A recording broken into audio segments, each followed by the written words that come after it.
Welcome viewers to Bodhi Unified Flow. Here we simplify complexity and amplify performance. We've been told our entire lives that the absolute ultimate goal of personal finance is simply to save money. Just put it away, right? Well, today we're completely dismantling that myth. We're going to look strictly at the math, and I promise you, the math tells a very different story. We're diving deep into the need to invest, specifically why just saving cash isn't enough, and the stark mathematical difference between idle cash and invested cash. Let's jump right into this explainer and see why leaving your hard-earned money idle is, well, mathematically flawed. Here is our roadmap for today. First, we'll cover the need to invest. Second, we'll look at the silent tax, inflation. Third is the mathematics of growth. Fourth, we'll calculate the procrastination tax. And we'll wrap it all up with a summary and our references. By the end of this session, you are going to walk away with a strict mathematical understanding of why you absolutely have to transition from just passive saving to active investing. We'll uncover how inflation actively destroys your idle cash, we'll break down the profound difference between linear and exponential mathematical trajectories, and most importantly, you're going to recognize the massive, very real cost of waiting to start your investment journey. Okay, Section 1. The need to invest, and what I call the illusion of safe cash. Look, every single modern investor faces this structural tension. It's this constant tug of war between the requirement for immediate liquidity, which means having cash on hand, and the long-term necessity of capital appreciation. Now, don't get me wrong, a financial safety net or an emergency fund is absolutely critical. It's what stops you from having to take on high-interest debt when life inevitably throws a curveball at you.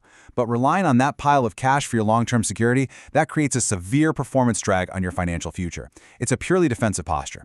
For decades, our previous generations championed the absolute safety of the bank vault or keeping it in a locker. However, money in the form of fiat currency is actually designed by central banks to gently depreciate over time. It's meant to encourage economic spending. This means stuffing it under a mattress or leaving it sitting in a zero-interest checking account is mathematically a loser's game from the very second you deposit it. Moving to Section 2, the silent tax, inflation, and the erosion of your purchasing power. Let's clearly define what our primary adversary really is here. Inflation is this persistent economic headwind. Think of it as a silent tax that geometrically increases the cost of living and relentlessly eats away at the purchasing power of your idle capital. When we say it increases geometrically, we mean it literally compounds against you. Your money isn't just vanishing into thin air. A 500 rupee note is still physically a 500 rupee note, but its ability to actually buy goods and services, your real purchasing power, is systematically shrinking over time. There's a continuously higher volume of currency circulating out there, all competing for a relatively limited pool of real-world assets. And that inevitably drives prices up and the intrinsic value of your cash down.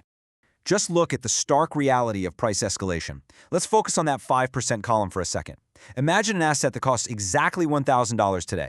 If we experience a persistent inflation rate of 5%, within 20 years, that exact same asset will cost $2,653. In 30 years, it's going to cost over $4,300.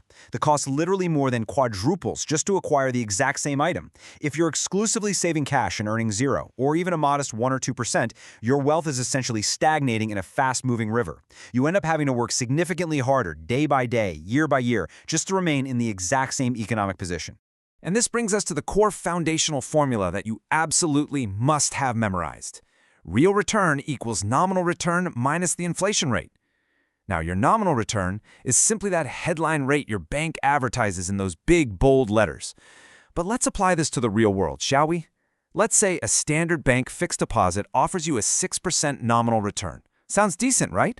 Well, if retail inflation is also running at 6%, your real return before taxes is exactly 0. Factoring in the tax you have to pay on that interest, your real return is actually negative. Your real wealth is actively decreasing while you're sitting there thinking you're saving. This is exactly why keeping the bulk of your money in traditional savings instruments results in a steady, mathematically guaranteed loss of real purchasing power. All right, let's jump into Section 3, the mathematics of growth, simple versus compound interest. To offset this inflation tax we've been talking about, we have to definitively contrast the static, linear accumulation of idle cash with the dynamic, energetic trajectory of invested cash. Idle cash, or your basic savings, follows a flat, linear trajectory governed by simple interest. It merely adds. Invested cash, on the other hand, when allocated to productive assets like equities, follows an exponential trajectory governed by compound interest. It multiplies. Historically, if we look at broad market data over decades, cash instruments have averaged very low single-digit returns, while large equities have offered significantly higher average annualized returns. And let me tell you, that specific gap between linear addition and exponential multiplication, that is exactly where generational wealth is either systematically built or quietly lost.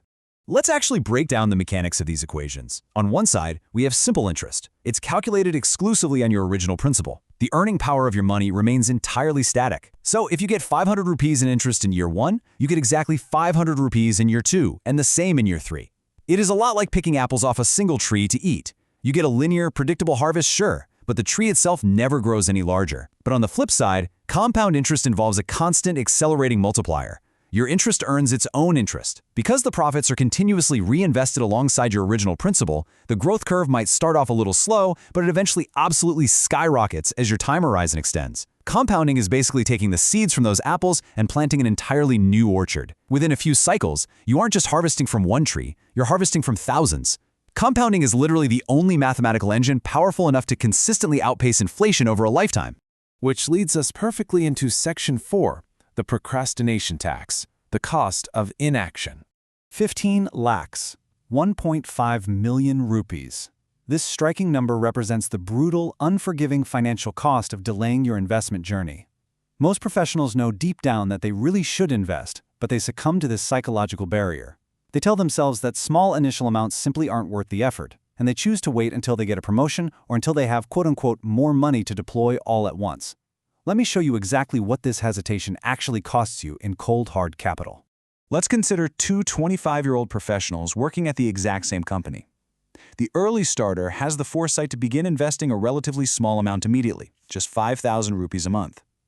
The late starter, however, thinks 5,000 rupees is trivial. They want to wait until they're earning more, so they wait a full 10 years. Finally, at age 35, realizing they really need to catch up, they begin aggressively investing a massive 15,000 rupees a month. That's 3 times the monthly amount of our early starter. Both of these individuals then continue their respective monthly contributions without pausing until they reach 45 years old.